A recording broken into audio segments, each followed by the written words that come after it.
What do you say to the people who say better safe than sorry? In other words, okay, you have all these this wide range of calamity that will happen if we continue to put CO2 in the air. And so we can't agree as to how bad it's going to be. But there are a lot of people who say we better cut it down to zero in order to, just in case. What do you say to them? So that's just another example of the failure to consider the benefits. And it's often analogized to an insurance policy. So people say, well, it's an insurance policy. But what about an insurance policy that costs you $100 million and you're a normal person? What about an insurance policy that says you have to kill yourself at 50? Because that's basically what this is. It's saying we need to make fossil fuels so expensive that people won't use them. And, this was a harder point to make even a year ago.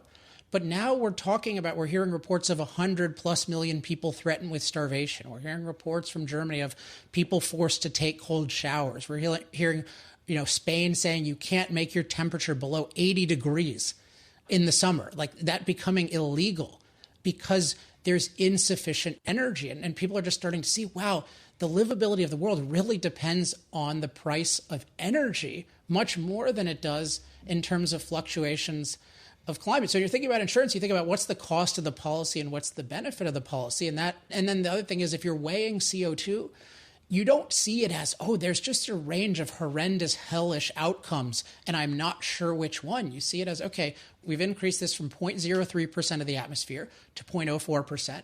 We've had 1 degree of warming in the Celsius, 2 degrees Fahrenheit in the last 170 years. The world is far better, including the rate of climate-related disaster death is down 98%, in large part because we have all these fossil-fueled ways of protecting ourselves, like heating, air conditioning, drought relief through irrigation and drought relief convoys. Like the world has gotten to be amazingly better with the benefits and side effects of fossil fuels so far. So why would you expect 0.04% to 0.05%? Again, in a world that has had 10 times more CO2 in the past, why would you consider that the apocalypse? As I say,